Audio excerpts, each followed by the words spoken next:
So welcome to everybody. Welcome to the participants to this seminar.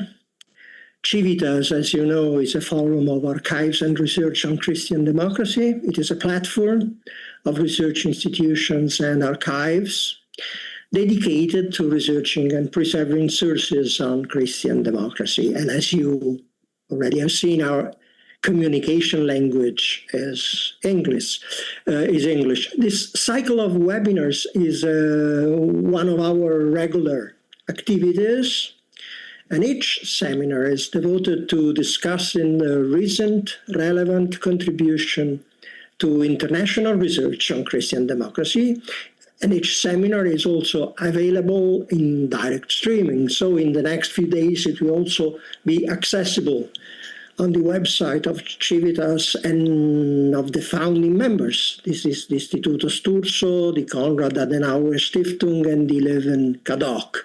And streaming is a modality we have seen our audience not only widely uses, but prefers. We have registered an average of more than 100 contacts and visions for every event. So here we have today a group of participants, I will not say selected, but certainly important, that will animate the discussion. Well, today's seminar is the second of this year, and after the one devoted to Christianity and Democracy Today, International Perspective, edited by David Gashi and Paul Silas Petersons, we continue to analyze the same issue in some way, that is politics and religion today, and focus on one of its more disputed aspects, the case of the United States, probably the most important democracy in the world. So we have invited Jeffrey Haynes, whom I thank very much, the editor of the Routledge Handbook of Politics and Religion in Contemporary America, to give us an idea of the main issues the book covers and the principal research results it shows. The book explores a multiplicity of issues as citizenship, secularism, the law, religious diversity, atheism, political economy, religious minorities, discrimination, the US presidency, nationalism, public opinion, gendering, sexuality, foreign policy, Congress, religious freedom, party politics, human rights, public institutions, civil society, populism, feminism, LGBTQ rights, political violence, hate speech, inequality, immigration. So see a very wide range of issues. This is an handbook, a fortunate handbook. It is at its third edition, and this means that it is a comprehensive reference source to such a significant, controversial, and consistent topic. However, I think I've seen the book, and I think that through the examination of the researchers conducted to date, the book permits to make a point, evaluating what we know, identifying what is less clear, making new under-researched questions. Some decisive questions are how much religion counts today in the USA and politics, why it continues to retain such a political and social prominence, and whether the USA are secularizing or not. There is a last but not least reason of interest from Civitas in the book, and it is its approach, that it is interdisciplinary, matching history, religious studies, law, social and political sciences. And we too aspire to achieve interdisciplinarity. Thus, I think this is an extraordinary opportunity to reflect on the dynamics that connect faith, power, politics, identity, and culture in today's US society, and to reflect again on transformations and tensions between religion and democracy today. Only a few words more to introduce the speaker. Jeffrey Haynes is Emeritus Professor professor of politics at London Metropolitan University. And beyond this handbook, he has edited other ones. In 2010, one on religion and political parties, and one in 2021 on religion, politics, and ideologies, all topics with a direct link with our work.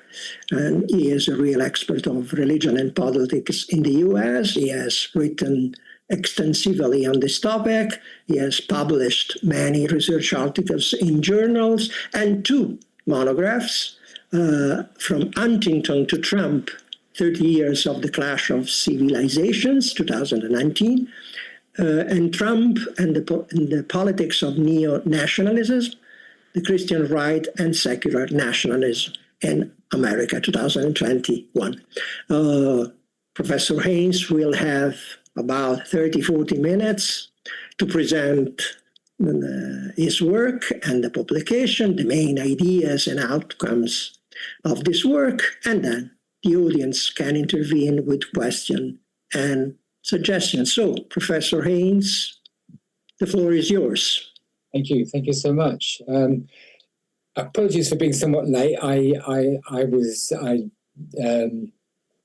won't say I was delayed. I wasn't aware I'd had the link, but I'm here now. So thank you so much for waiting, and hopefully your wait will be worthwhile. Thank you so much for the very kind introduction. It's always very nice to talk at such events, and one of the, if you like, benefits of COVID means that we're all accustomed to this form of interaction now, whereas in the past we might have had to travel long distances to actually meet up in person and so on. So I'm grateful for the invitation, of course. I'm grateful for the opportunity to air some thoughts about this book. This is the book which the professor was just referring to. It's nearly 600 pages of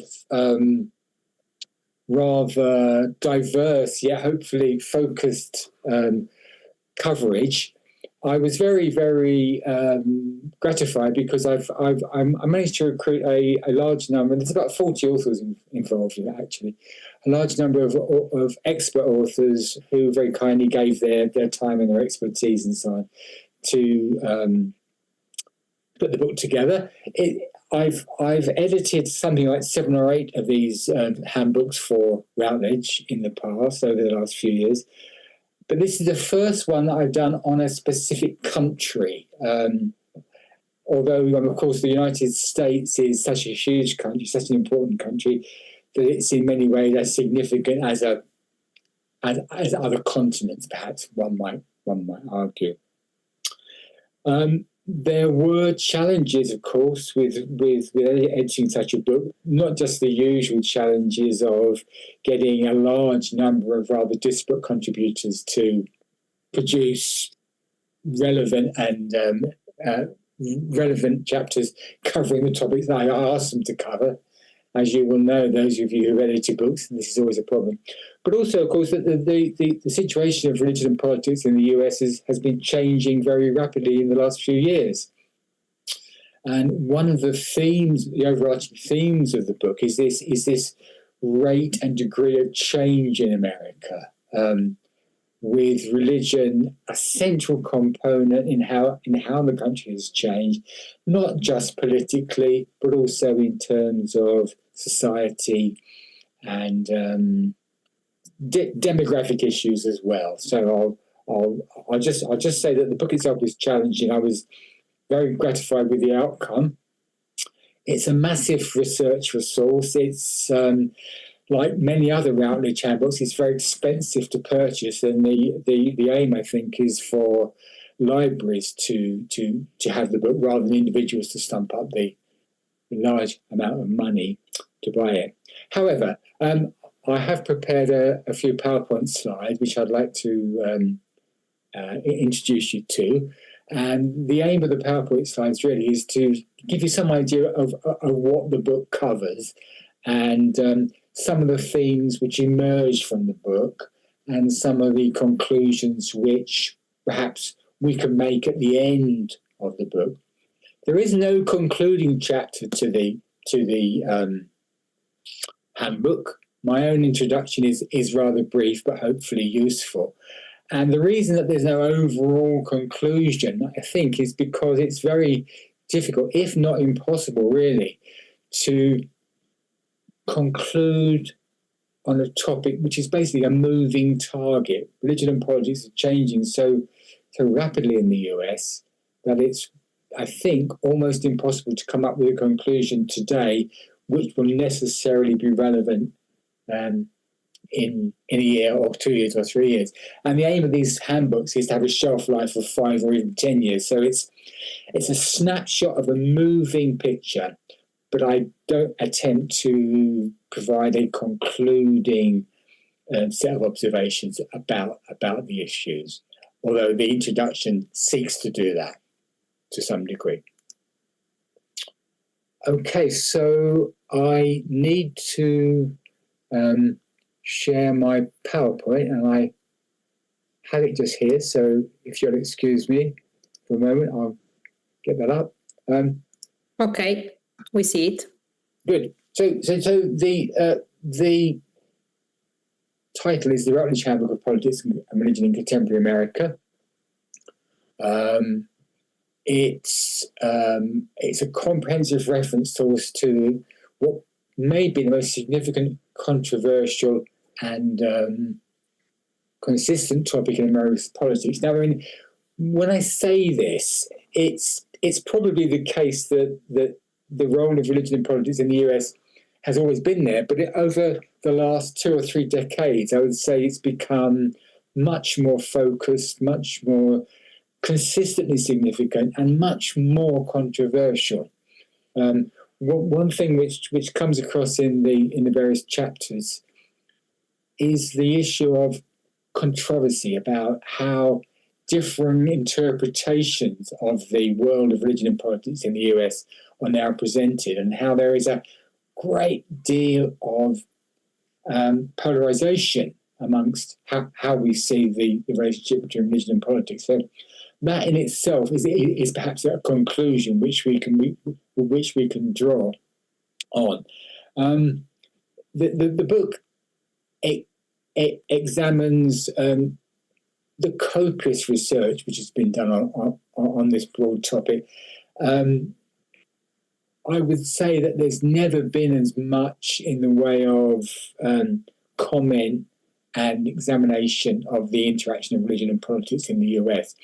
Primarily Christianity in its various strands, but also to some degree the role of Islam, and of course the role of secularization, which of course is one of the ways in which we tend to judge how society engages with religion more generally. How secular is a society is perhaps another way of saying it, is how religious is a society. And America is as many of you will know, as we all are all aware, an outlier amongst Western countries.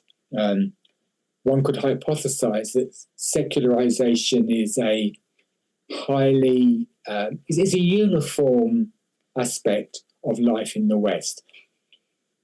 It's sometimes said that America doesn't conform to that pattern, that America is an outlier in the sense that US society is not as secular as some of the Western European countries, for example. To some degree, the findings of the book belie that.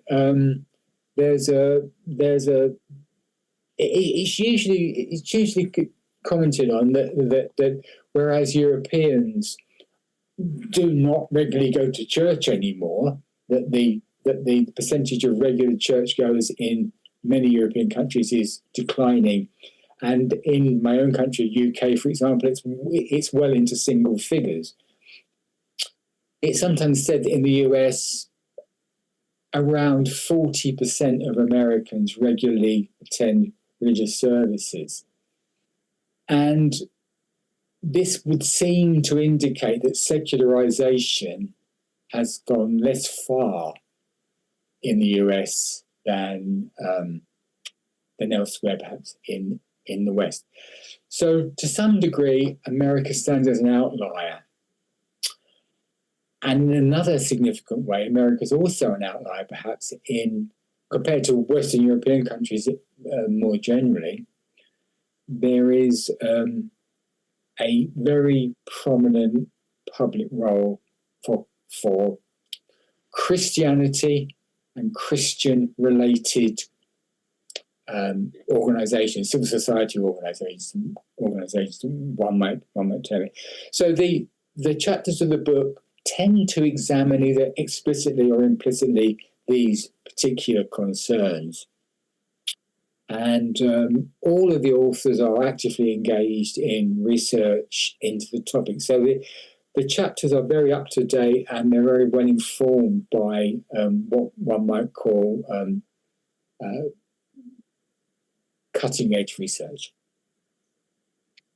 So the book's in 34 chapters, 35 chapters if you count the introductory chapter, 40 international contributors. The great majority are American, not all, but the great majority are American. And I think it was important to get US scholars to comment on their own country because as an outsider myself from the UK, looking at the US in terms of its relationship between religion and politics, I'm well aware that as an outsider, my ability to be as informed as a local is limited. So I wanted to recruit mainly American contributors.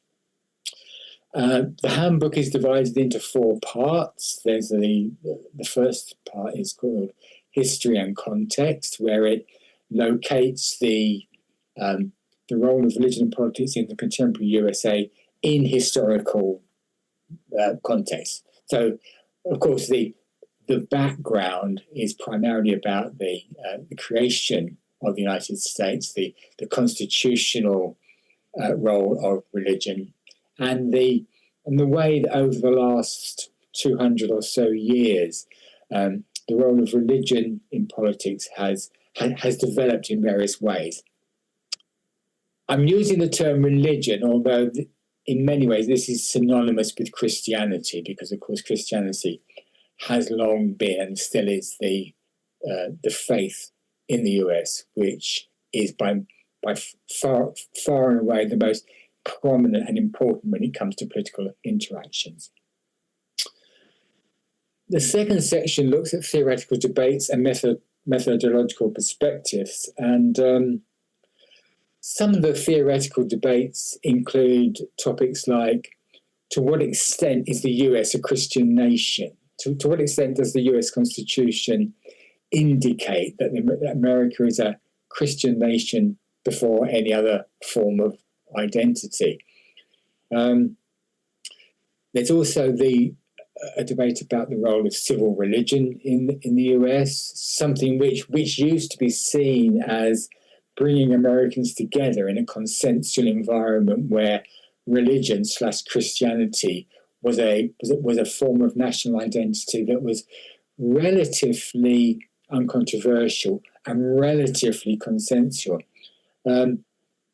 Many would argue now that civil religion in the US is now dead, that the polarization in Christianity and the polarization more generally in American society has rendered that particular observation about the US redundant and no longer valid. Methodological perspectives are simply about how we know what we know, how we find out what we know about the role of religion and politics. The great majority of chapters in the book are qualitatively researched. There's little in the way of quantitative material in the book.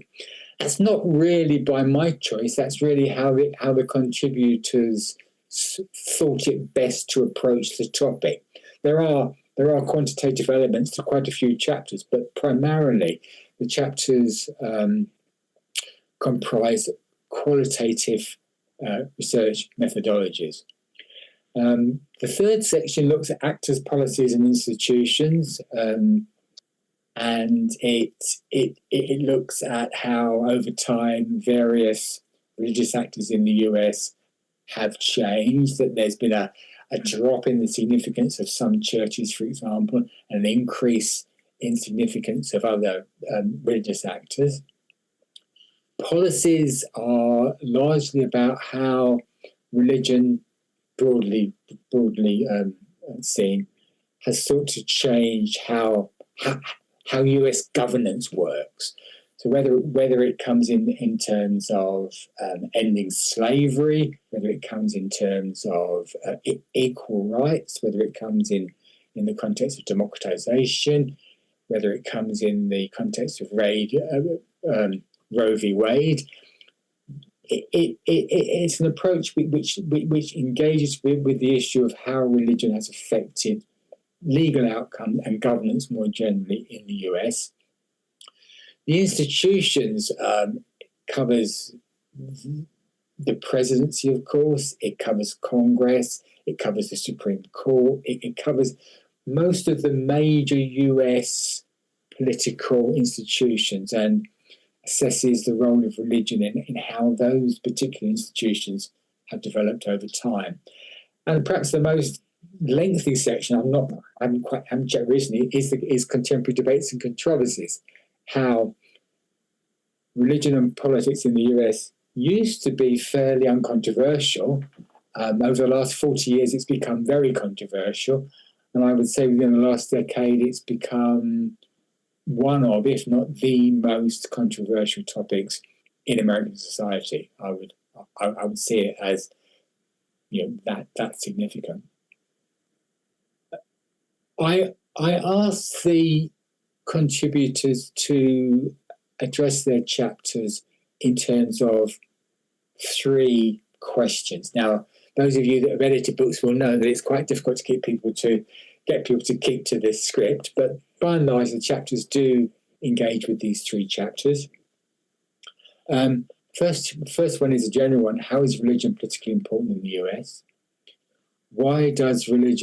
Secondly, why does religion retain political and social prominence in the USA? And thirdly, is the USA secularizing? If so, what does this mean for the relationship between religion and politics? On that third question, this issue of secularizing, I'm well aware, of course, that there is a discussion, a debate about how one measures secularization. And the individual contributors tended to address this in different ways. But as I say, the context of this really is a more general Western focus on what many would see as the declining role of religion in the West and its declining public prominence.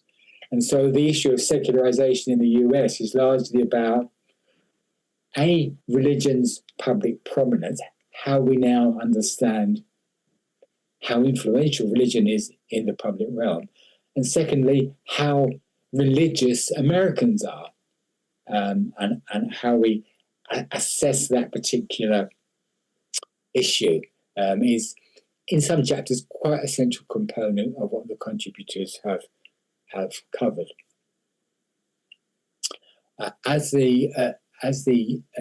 my introduction, or the introduction to my talk mentioned, so these are the key issues which are examined in the book. As you can see, there's a large number from citizenship. I won't go through the list again because the professor has already kindly indicated the key topics, but you will see just from a glance from the topics in the first bullet point that there is a very large number of topics which one could think about and examine and assess when it comes to the general issue of religion and politics in the USA.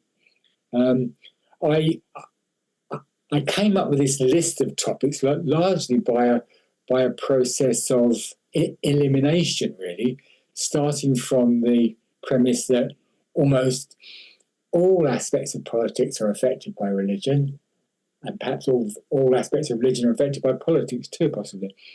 But trying to reduce the number of topics to a manageable one.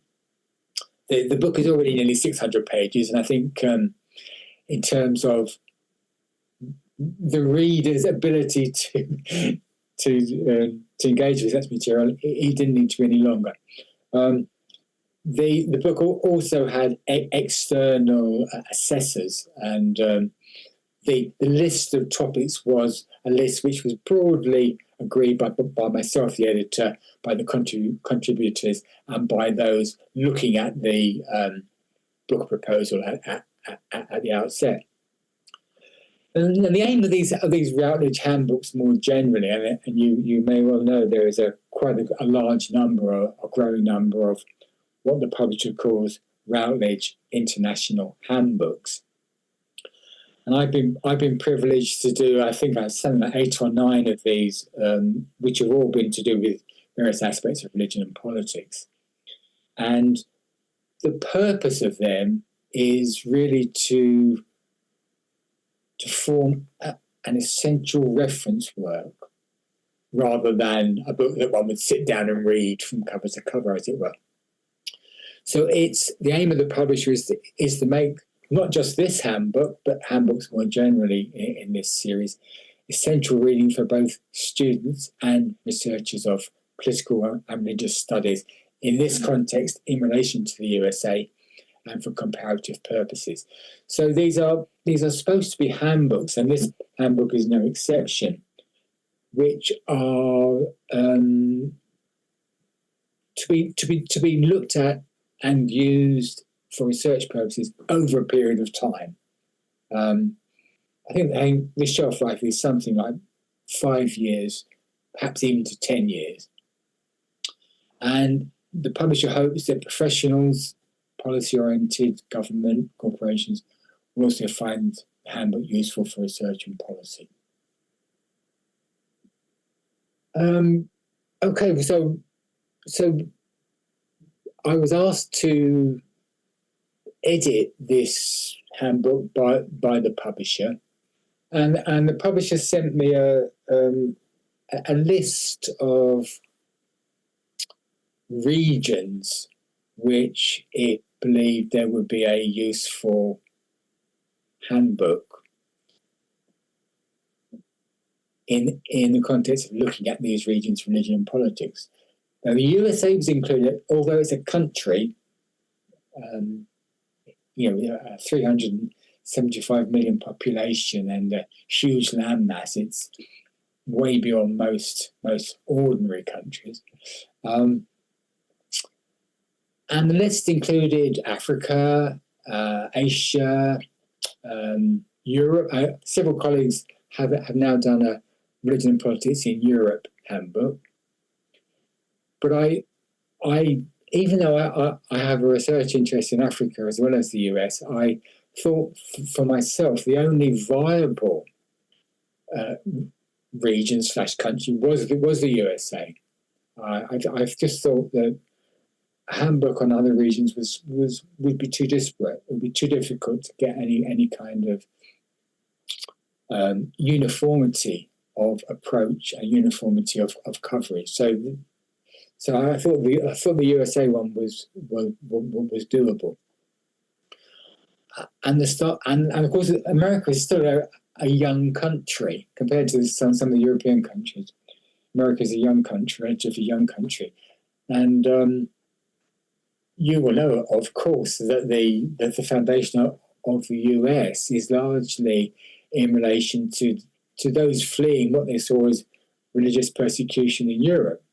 So there's a kind of an obvious starting point, I think, for looking at how religion and politics in the US interact. And the starting point, both for the handbook and the study more generally of religion and politics in the USA, is the constitutional separation of church and state, which guarantees freedom of religion from state control. Now, you will know, of course, that this is now not a settled matter. What used to be, I think, a settled matter was that religion and politics in the US were separate. There is a wall between them, and never the twain shall meet. And we could see that in one of two ways. This was to keep religion from influencing the public realm too much, or to prevent the state from interfering with religion too much. And I think certainly in recent times, the latter interpretation has become much more prominent in the US, particularly in the issue of religious freedom, where there's been numerous court cases to, if you like, defend the right of religion not to be interfered with by the state, and also in the international context, where a key element of US foreign policy for the last 20 years has been the protection of religious freedom around the world.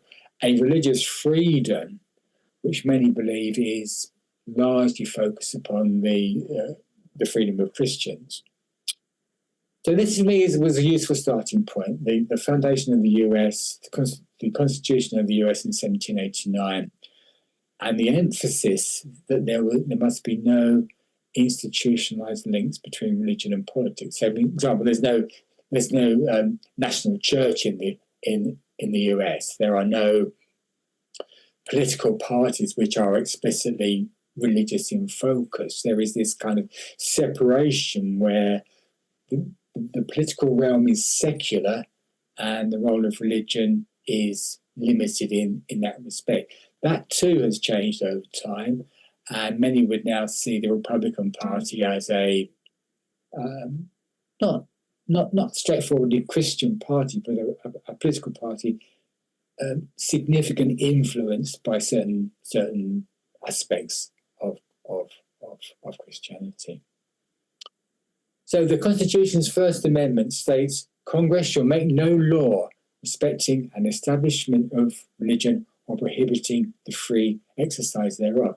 So it's, in many ways, a country with a very, very large and diverse religious marketplace, where the ability to, if you like, to start your own religion is almost unlimited, and the ability of the state to control what religion does is extremely limited. So constitutionally, politics and religion belong to distinct realms. But this is now widely questioned. There's a large and growing body of opinion which states that the United States, to thrive, needs to be more religious. It needs to be more Christian. It needs to bring into the public realm and into society Christian values. And to secularists, of which there are many, of course, this is something which is seen as anathema to human rights and to other aspects of a secular society. So some advocate merging, in inverted commas, religion and politics to diminish or even remove the invisible wall separating them. And many of the chapters of the handbook do engage with this notion about what might be called a Christianization of the US, which is something which is not only controversial but also of very recent appearance. So I just thought I would briefly try and compare the US and Europe, because obviously they're all lumped together as part of the West. They're all countries with significant Christian foundations and significant Christian histories. But the US does, I think, can be seen as quite distinct from European countries. So one way that I would see that is that the US has never had an institutionalized or formal relationship between religion and politics. Unlike some, like in several European states, for example, Germany, Sweden, and until 1994 in Italy, where Christian democratic parties have been politically active for decades. In the US, religion has long played an important political, social, and cultural role without being officially associated with a particular political parties or parties. Some say that's now changed. It's hypothesized that the Christian right has taken over the Republican Party. Many of the chapters do engage with in this debate as well, because whereas both the Republican and Democratic parties in the US were in the past maybe broadly or tentatively associated with some forms of religion, in recent years, probably over the last 40 years since the Reagan presidency in the 80s, what I'm referring to as the Christian right has, I mean, this sounds very instrumental, but has targeted the Republican Party to become a vehicle for the aspirations of Christianization, as I would call it. It's hard now to separate the goals of the Christian right in the US from the goals of the Republican Party. This is partly because many practicing Christians now have prominent roles within the Republican Party and within the current administration. But also because, of course, more mundanely, it seems to have been electorally popular to refer to what one might call Christian values in a broad sense as values which are synonymous with those of the US more generally. So a kind of a merging or coming together of both Republican Party ideology and this notion of Christianization that I'm referring to. And this is not something which is necessarily new. I suggest that there was a close relationship. The close relationship between religion and politics can be traced back to the founding of the US and the signers of the Constitution, who uniformly were male offspring of white Europeans, all practicing Christians, who drew on their religious and cultural values when establishing the new nation following the defeat of British colonialism towards the end of the 18th century. One big controversy, of course, in the US is were the framers of the constitutions acting as Christians, or were they acting as Americans who happened to be Christians?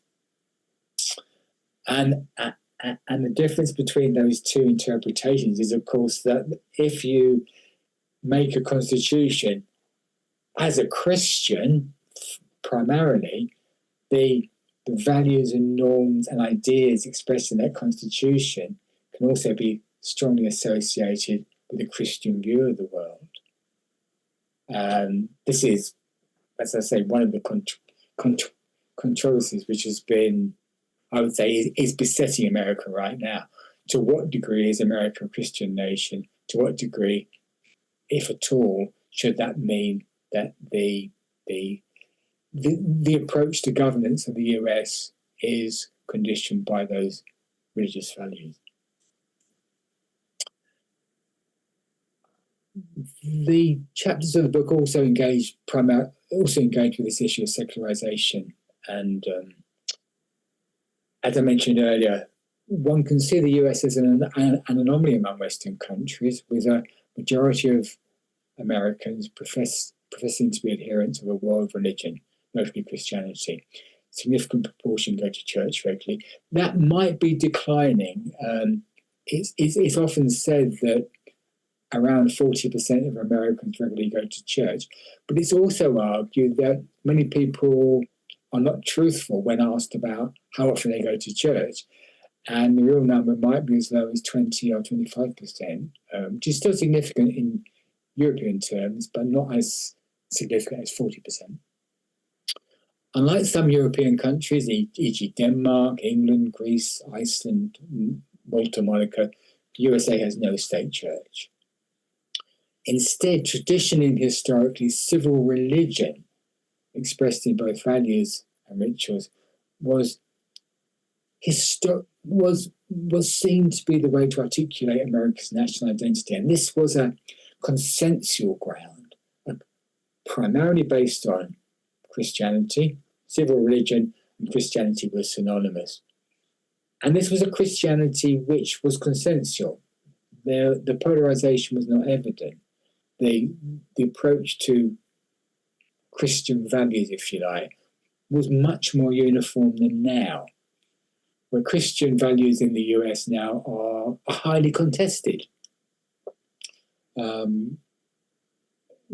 A full range, a spectrum of belief, from a firm commitment to social justice to an equally firm commitment to individual prosperity and wealth. Very hard to see those polarized values as representing anything like a consensual position in the US anymore. So this is not so much expressed in the pages of the handbook. My own view is that civil religion is now dead in America, replaced by what might be called an uncivil religious relationship, especially between the Republican Party and the Christian right, and what one might call rather simplistically the Christian left, which still exists, but it's a much smaller and less prominent component of Christianity than it was perhaps in the 60s and 70s, 1960s, 1970s. So the question can be asked: Is America still a Christian nation? And I'm just quoting something here from a July 2017 article in the Washington Post by a journalist called Sam Hazelby, and the title of the article was "What Politicians When They Say the US was Founded as a Christian Nation." If I can just quote briefly from this article. Perhaps no aspect of the American founding is as political today as the role of religion. And this is 10 years ago, mind you, nearly 10 years ago. Be they atheists or deeply devout, liberals tend to see religious pluralism and equality as definitive American values. We might see that as a kind of a Christian left view, I guess.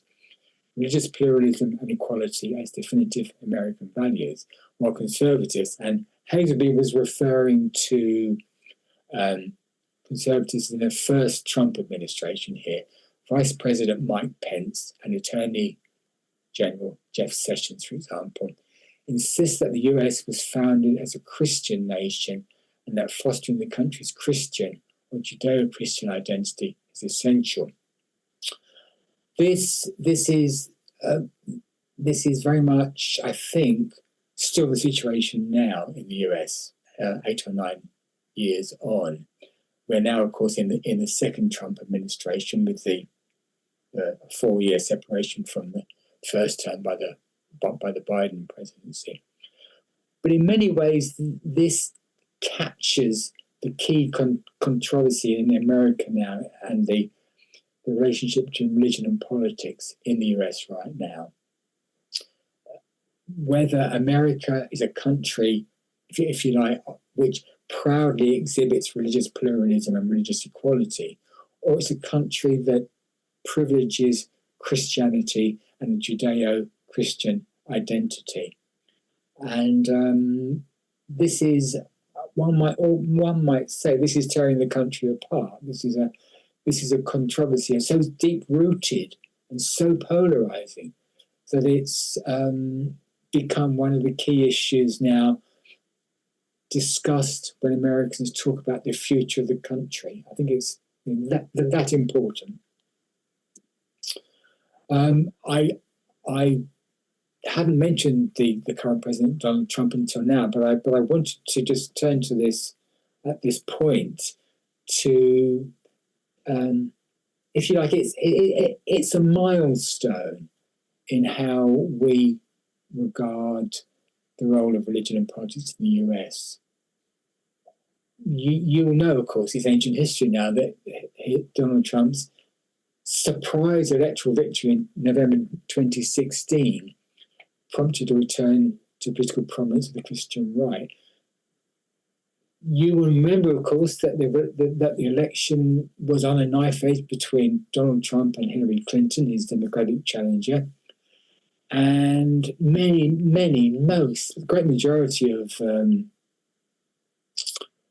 those predicting an outcome thought that Clinton would win. Trump thought Clinton would win.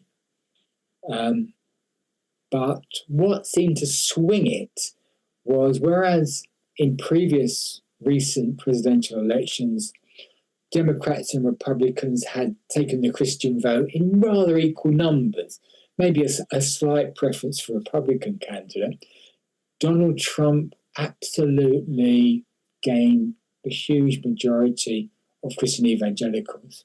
80-something% of Christian evangelicals voted for Trump, and very few voted for Clinton. And this is said to have swung it for Trump. So the role of what I'm calling Christian evangelicals here,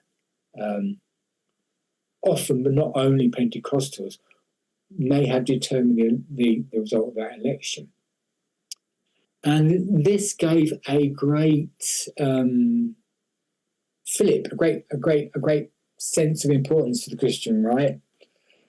And over the last 10 years, the Christian right has, continued to emphasize its close relationship with Trump, and Trump has emphasized his partnership with the Christian right.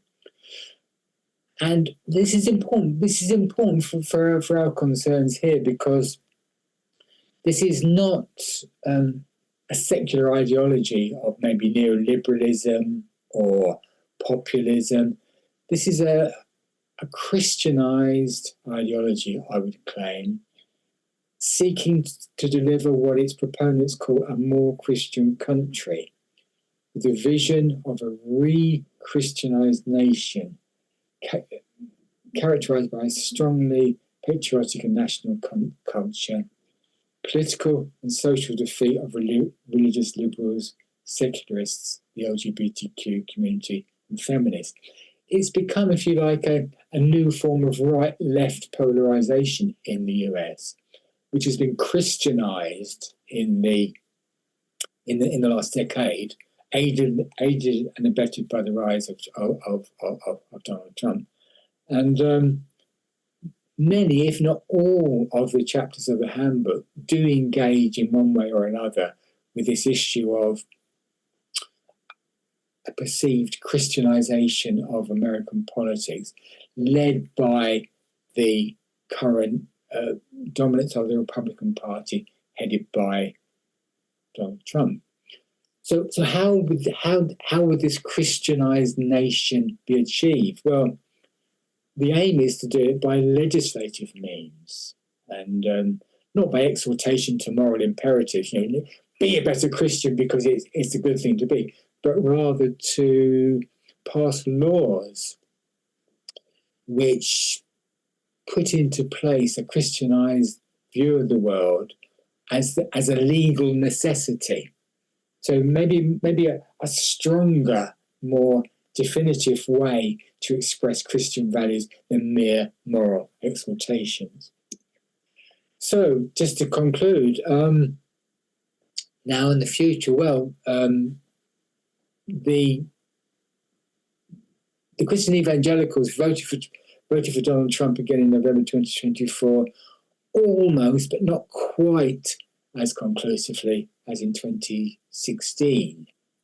In 2020, they voted for him too, but Biden was able to put together a coalition which was of greater significance than the Christian vote for Trump, and to gain a fairly conclusive victory in 2020. Now, of course, you will know that Biden's declining health and perceived growing inability to function as a president was one of the main reasons why, rather late in the day, Kamala Harris was put forward as the candidate.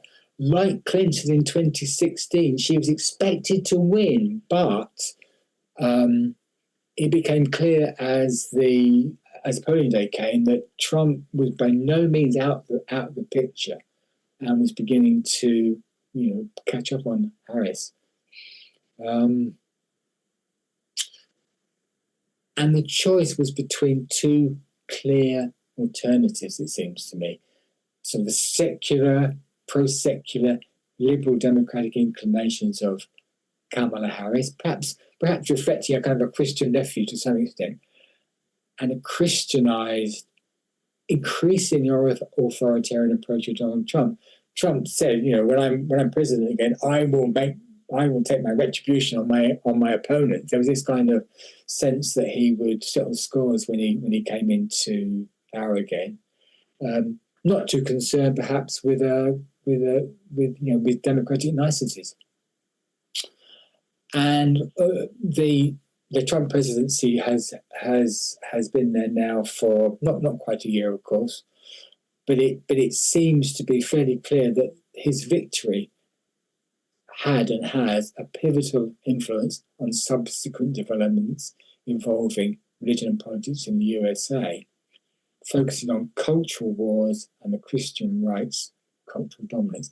Perhaps headlined by the defeat of Roe v. Wade. I mean, the law passed in 1973, over 50 years ago, which legalized abortion across the United States, but which was adopted as a battle cry by right-wing Christians who believed that the sanctity of human life was paramount and women's rights should take a secondary position.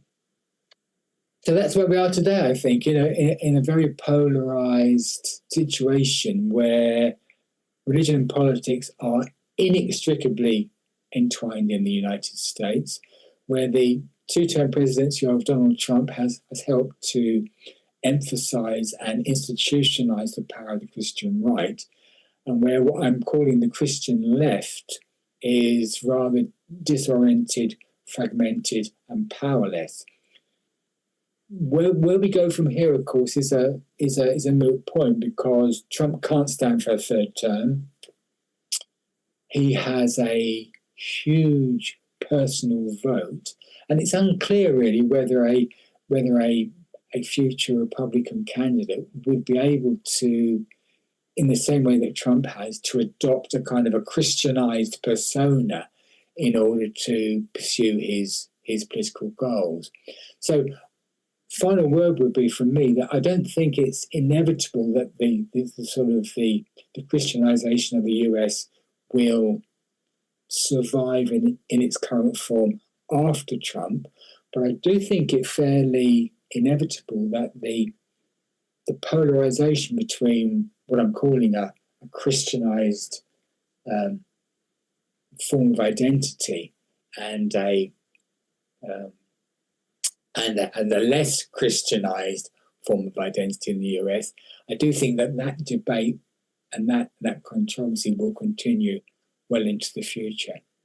So thank you so much for listening, and I hope you found that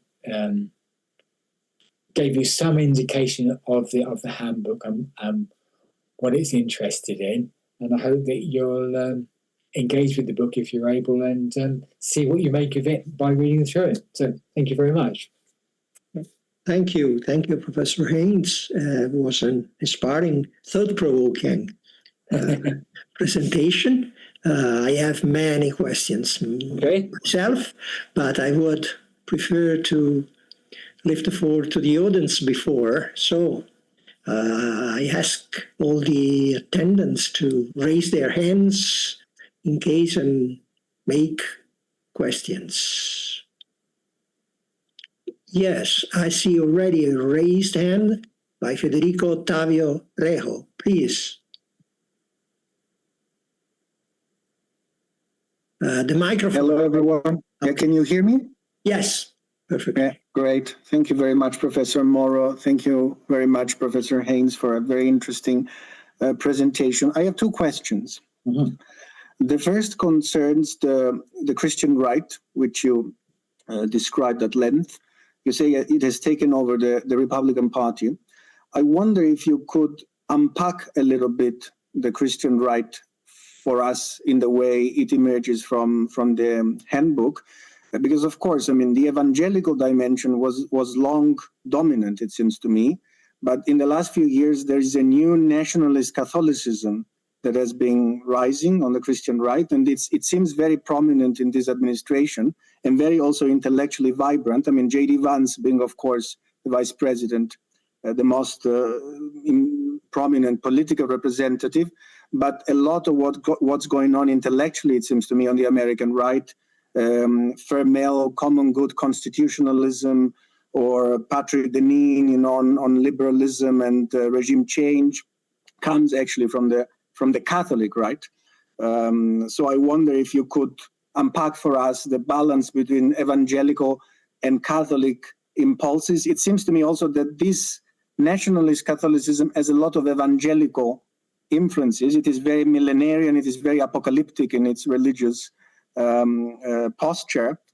And I also detect quite a few, as an observer, Orthodox Jewish influences. For example, Yoram Azoni, the main theoretician of national conservatism, is actually an Orthodox Jew whose conception of nationalism comes straight out of biblical scholarship. So that's my first question.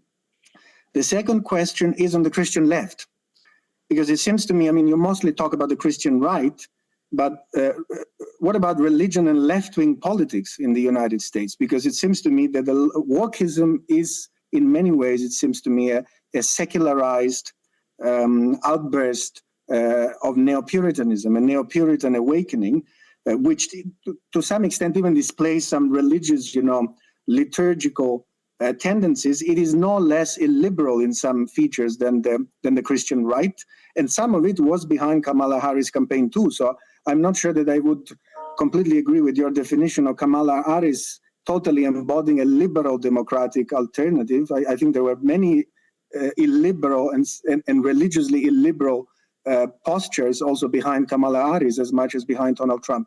These are the two questions. Thank you very much. Thank you. Thank you. Shall I Yes. respond, or would you like to do? No, I think you may answer immediately, and we will. Thank you.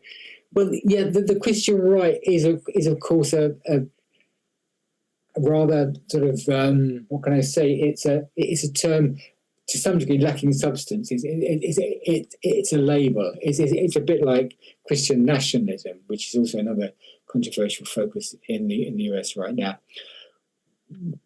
What I understand is the Christian right comprises both Christian groups and groups linked to and influenced by a certain approach to Christianity, what I would call a right-wing approach to Christianity, which seeks to implement certain values and norms of behavior in the US, and is characterized by a strongly an organized framework to change the laws of the US in a certain direction.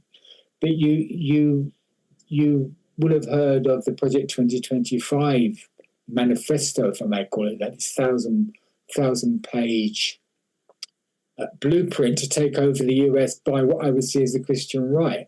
So the Christian right, I think, can bring together a large number of Christianized groups, whether they're Christian organizations per se, or organizations in civil society, let's call it that, influenced by those Christian values. And I think what's occurred in the last 10 or more years is that the Republican Party has provided this vehicle for such people to organize and coalesce. So you mentioned in your first question about the Orthodox Jews also involved. Well, this, of course, is a link to the strong US support for the State of Israel and the reference to Judeo-Christian values, which have not been as prominently expressed in the most recent times, but a few years ago was seen as one of the sort of ideological forms of glue, which brought together disparate elements within the US under the banner of the Republican Party led by Donald Trump.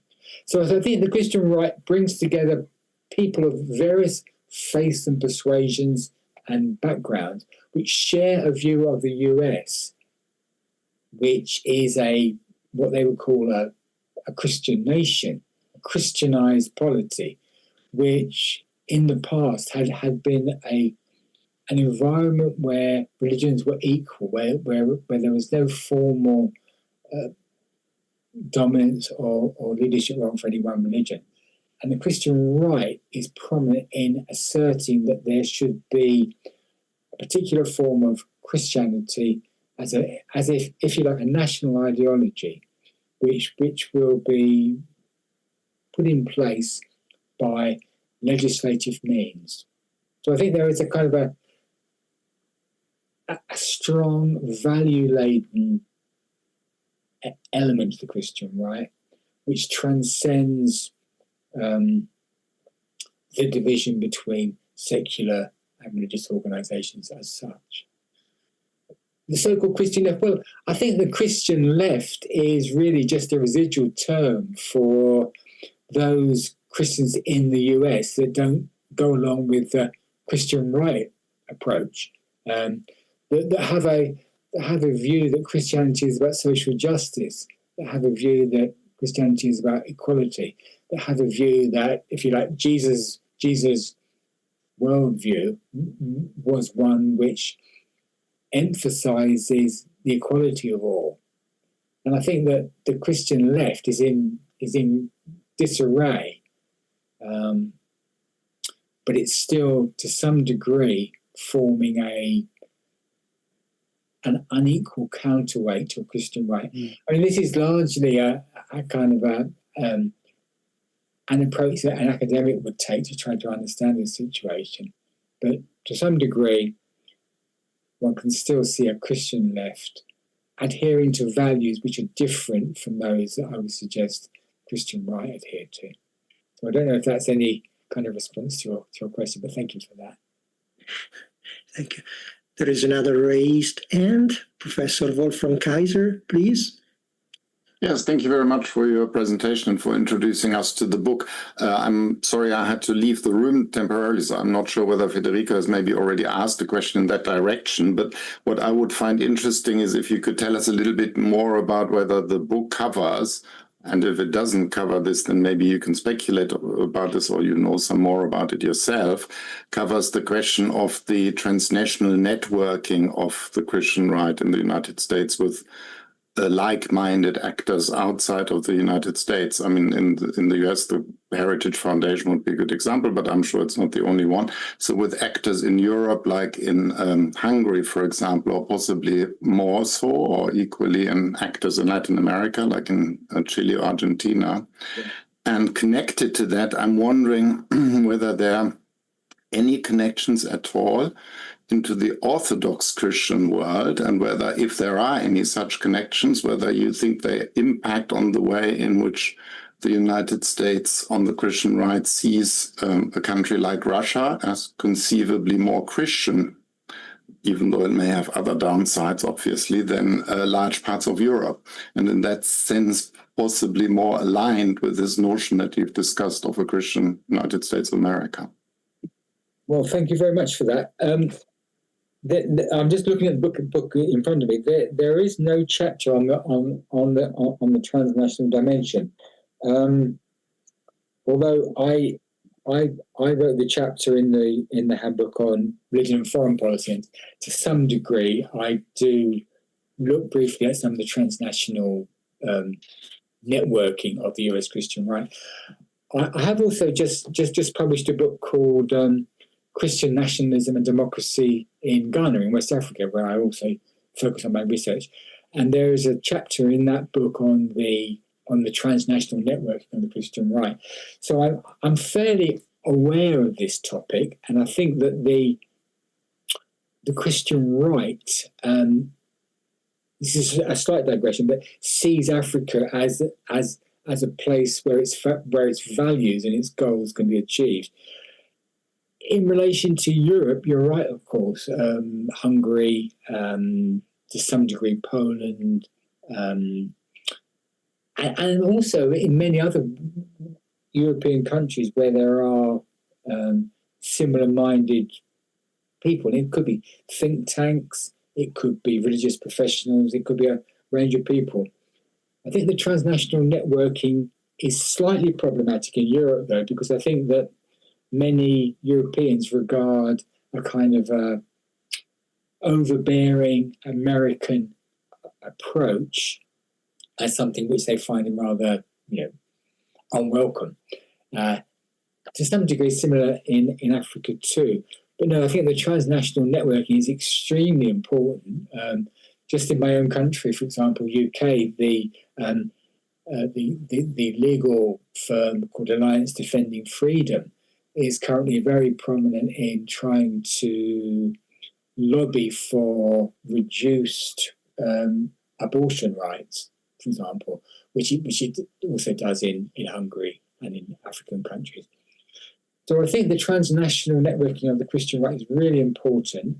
I don't see it as part of an evangelization process, but rather a secular process whereby what I'm calling, well, let me call it right-wing Christian values, are identified in terms of what I would see as restrictions on people's freedoms. The Orthodox, yes, I mean, there is, and that extends certainly to Russia, if we're talking about Orthodox Christians in Europe, and to some degree in Greece. There is, but once again, there is this, I would say, as a sort of a nationalistic edge to the Christian conservatives in Russia and elsewhere, where the relationship with what one might call American counterparts is always somewhat,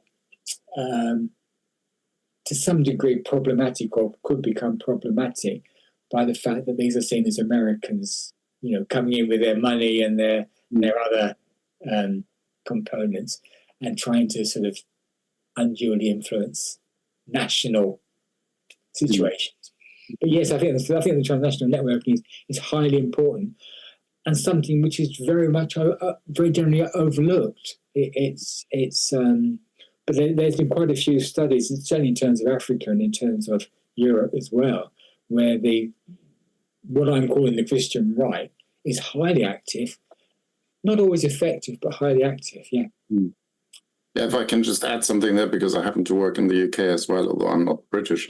I was really struck by the demonstration with 80,000 or how many people organized around this chap Robinson, who I don't know, has been in jail 8 times or so, was Musk's personal favorite for succeeding Farage, for those of you who are not so involved in British politics, as the leader of Reform UK.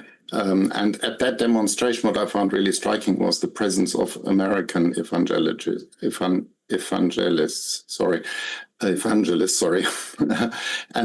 the direct transfer of their very heavily American discourse into a British context, where I always thought seemed to be rather alien, but nevertheless was incorporated there for the purpose of that particular demonstration. So I thought that fact in and by itself, that this was possible to say and do this in London, was interesting. And of course, as for your comments on Africa, what I find interesting here is more generally that this, of course, has been a long-standing notion, this idea of Africa as the savior of Christianity. Generally, also big discussion, of course, for a very long time in the Catholic Church as well, in Europe as well. So I think this is an interesting broader theme where you can connect different varieties of Christianity and Christian political organization to this particular idea. Yeah. And just a sentence to add to that. Recently in Kenya, there was a pro-Charlie Kirk demonstration, trying to eulogize the man who was recently assassinated, of course.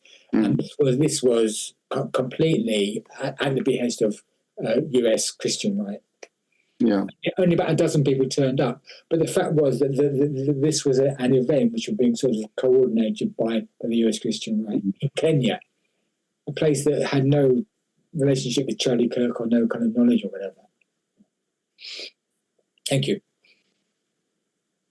Thank you. I don't know if there are more raised hands. Since not, yes. Professor Hans Jungers. Yeah, thank you very much for your presentation. I hope you can hear me.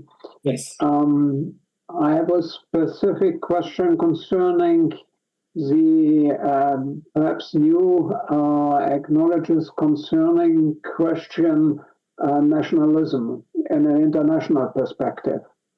Are there any new ideas or methods of research or controversies on this issue in your book? On the issue of nationalism per se? Well, funnily enough, since this book, I've just, excuse me a moment. I've edited another handbook called the Routledge Handbook of Religion and Nationalism, which that's a Hindu nationalist symbol, by the way, which looks at and it's 30-something chapters again, looks at the relationship between religion and nationalism. So, is your question about the relationship between religion and nationalism, or the relationship or the issue of nationalism as such?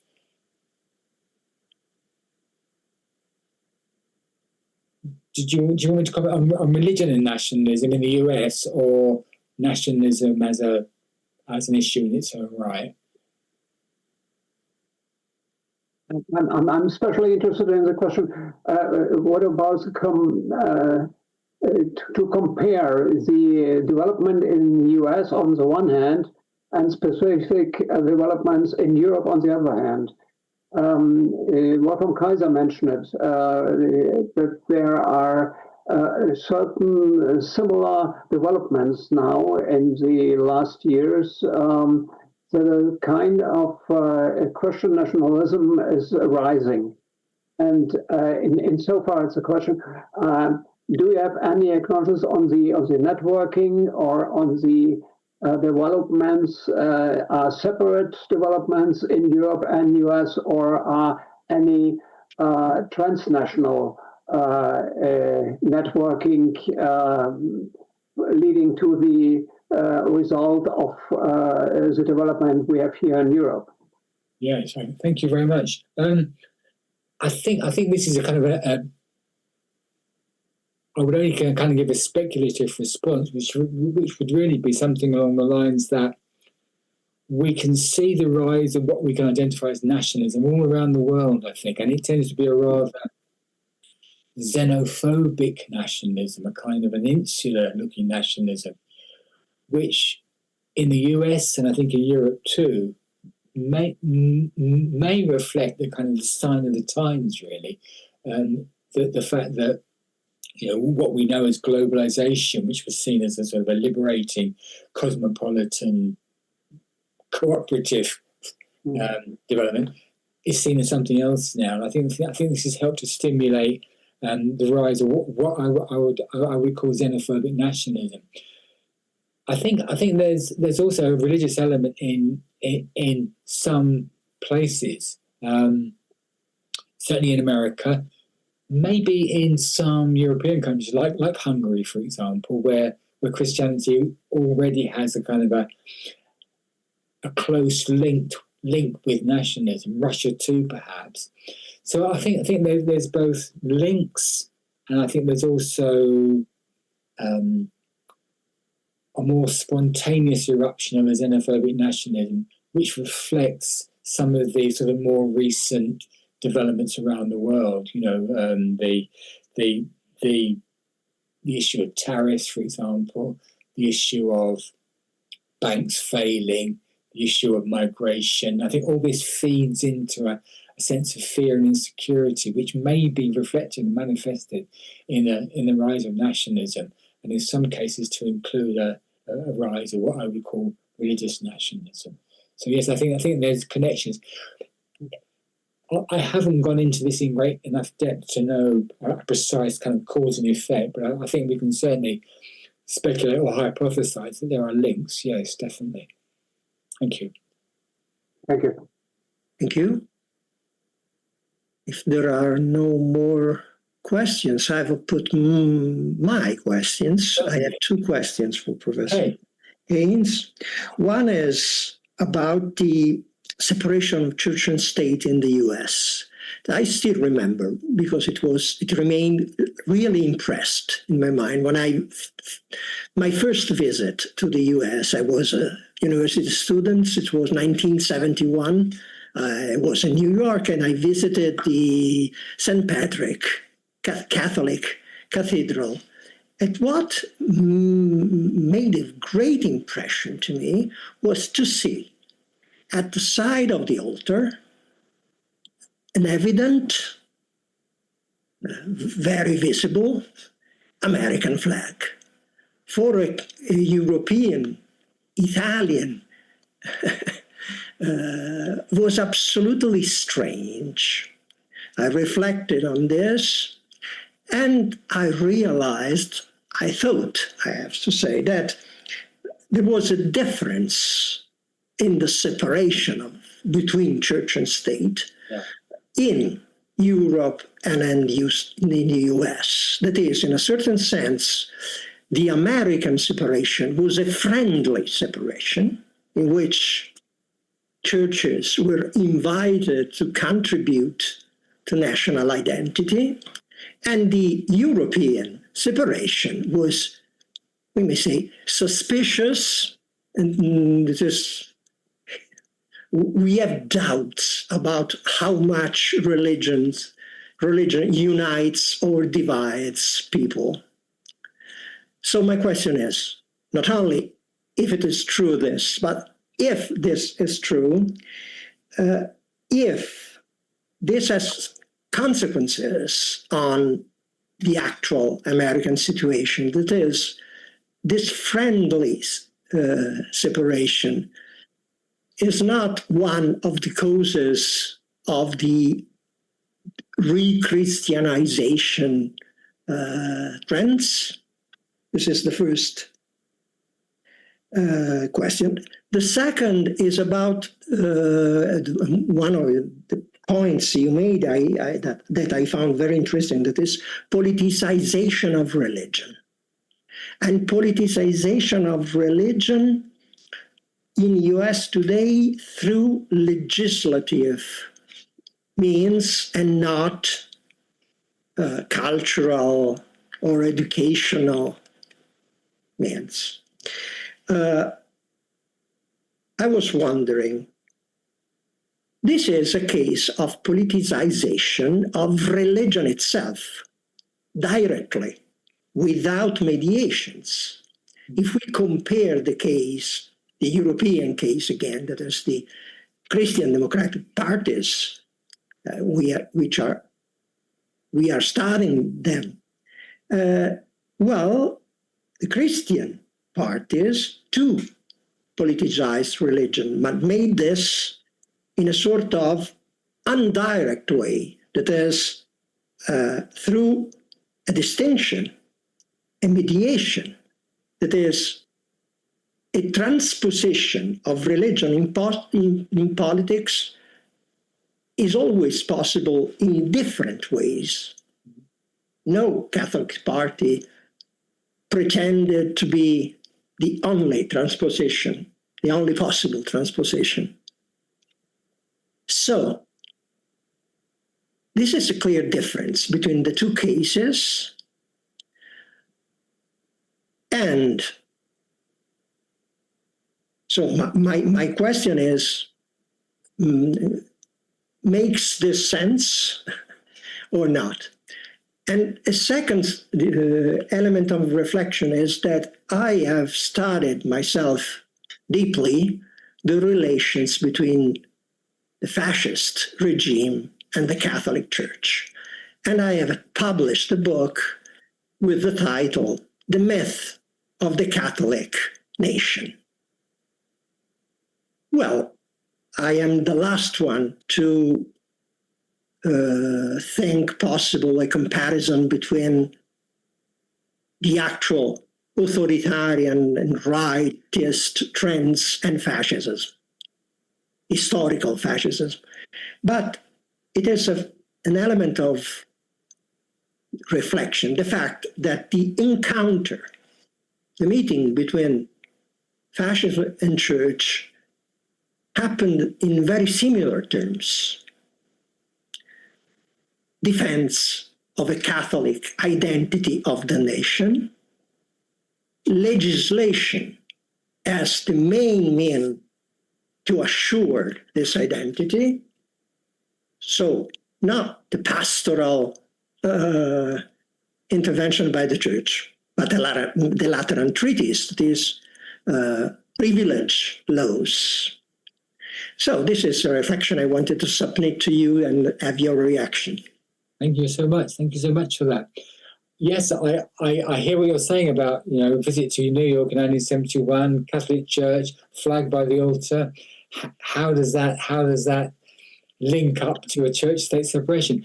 I think the key to this really is that in 1971, we're heavily engaged in the Vietnam War. There is a great polarization of society between the kind of pro-war and anti-war. This tended to have a religious dimension to some extent. But I think that the difference between then and now, say, would be that in 1971, something called civil religion was still alive and kicking. It seemed to be. People were still claiming that there was this uniformity, this centrality of belief, which linked Americans.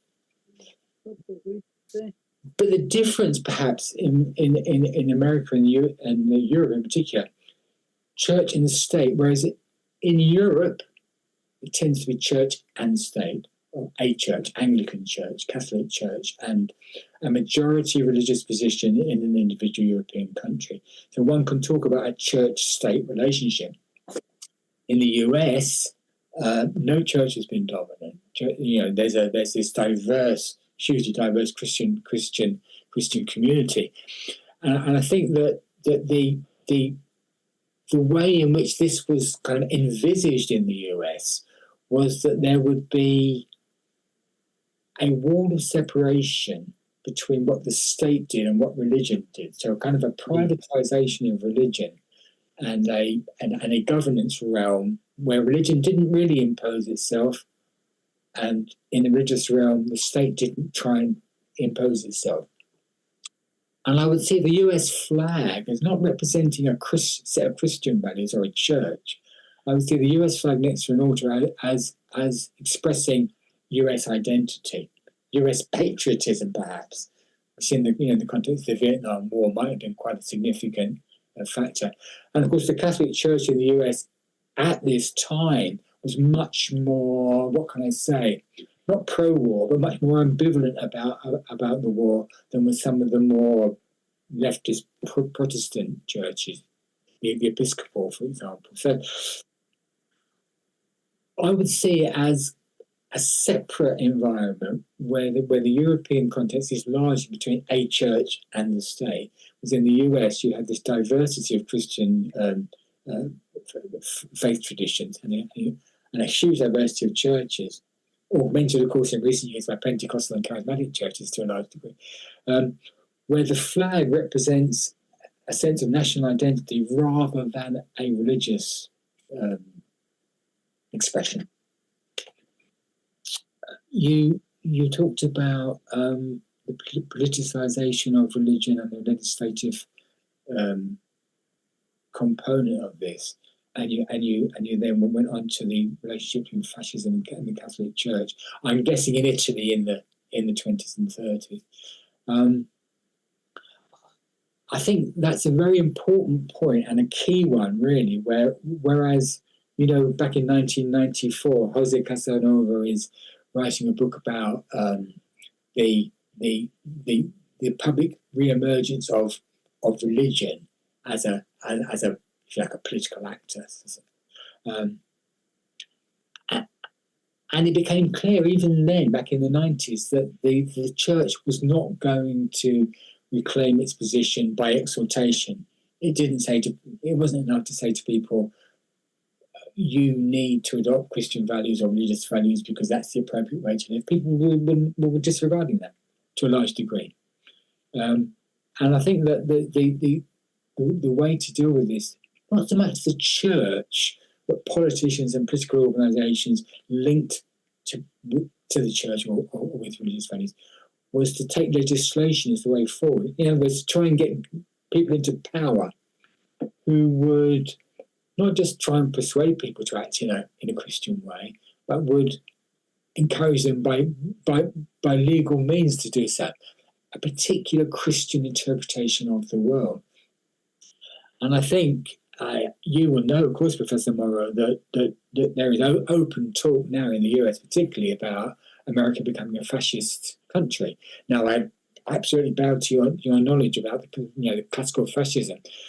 And I think fascism is a word which is used very broadly as it's a pejorative term, really. Anything the left doesn't like is fascist. It's become. But I do see the parallels as well. Maybe if we are talking about Italy, it was the Catholic Church and the kind of relationship with the fascist government. In America, you don't have this church-state relationship in that way. There is no one Christian church pushing for this.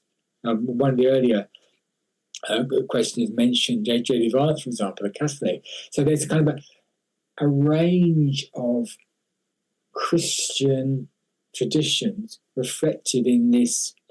All right, let's call it a move to fascism. I personally wouldn't call it that in the US.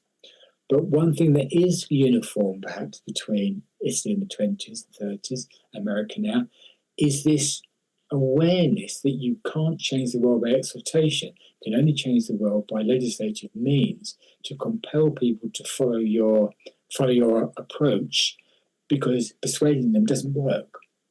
So if that's an element of, let's say, increasing authoritarianism in the US, then I think that parallels can be seen to be in place. I personally wouldn't call it a fascism. I think this is a historical incident and development which has been and gone, as it were, linked to the particular circumstances of those times in both Germany and Italy and elsewhere, of course. But there's something there. I think you've hit upon a kind of a commonality in how those influenced by a certain Christian worldview think that they can change the world in a way which is beyond them by exhortation, but may be achievable by legislation. Thank you very much for that. Very thoughtful. Oh, thank you, really. I wait a moment to see if there are other raised hands. Peter, the microphone, please. So thank you. Yeah, thank you for this interesting talk. It brought me back to a book edited by Hugh MacLeod and Hampton in 2017, in which Hugh MacLeod also talked about the God gap between the US and Europe, and the rise of evangelical nationalism and the rise of religiosity in the United States as a whole was connected also, well, to the validity of the secularization thesis.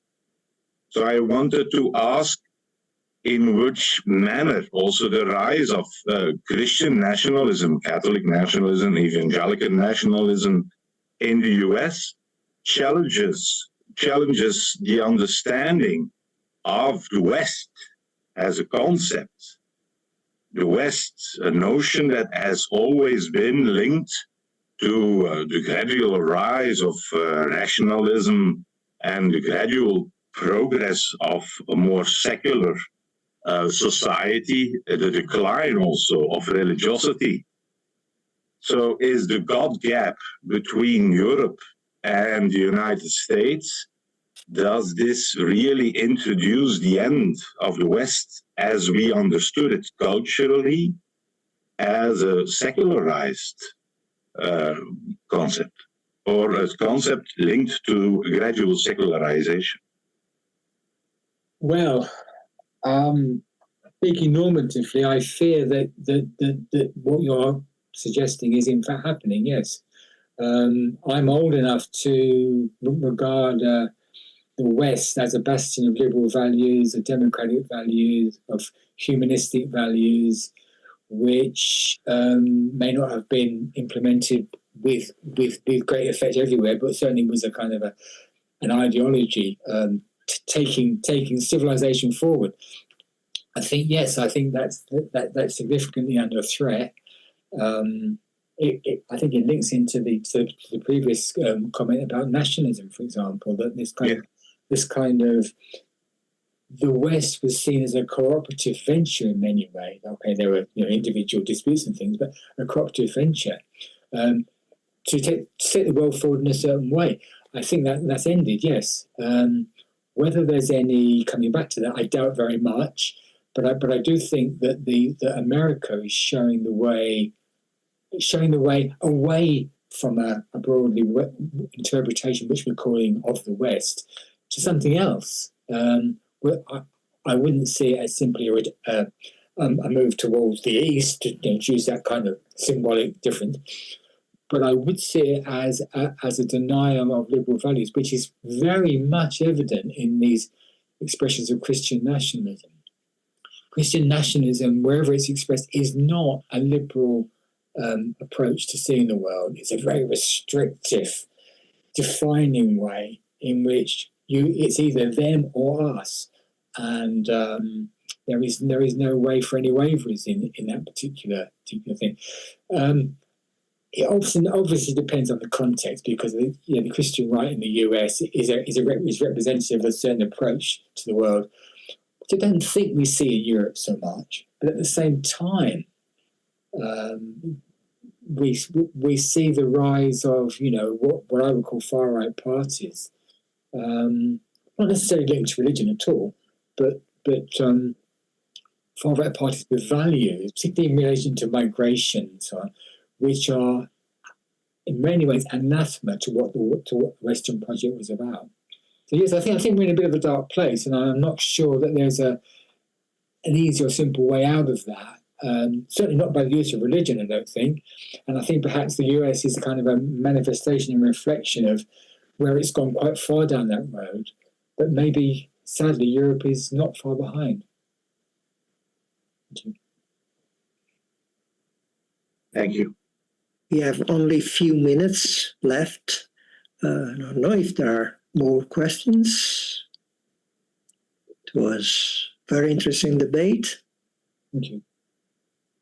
Well, I think we may close this event. I have to thank again Professor Haynes for this excellent, lively, interesting lecture, for his answers, and to all the participants who have contributed to the discussions. This half an hour of debate passed very easily, at least for me. I have only to add that we will have a next event in November, although the exact date has not been confirmed yet, and this will be on the book Christian Democracy, Conservatism and the Challenge of the Extremes, edited by Klaus Welle and Federico Reo, who was together with us today, and is promoted by the Martens Center for European Studies. So stay tuned for the dates. We will try to continue to provide you with enriching and thought-provoking contents. So thank you, everybody, again. Thank you. Thank you very much, everybody. Thanks for listening. Thanks for your questions. And thank you again. Thank you. Bye-bye. Bye. Bye-bye.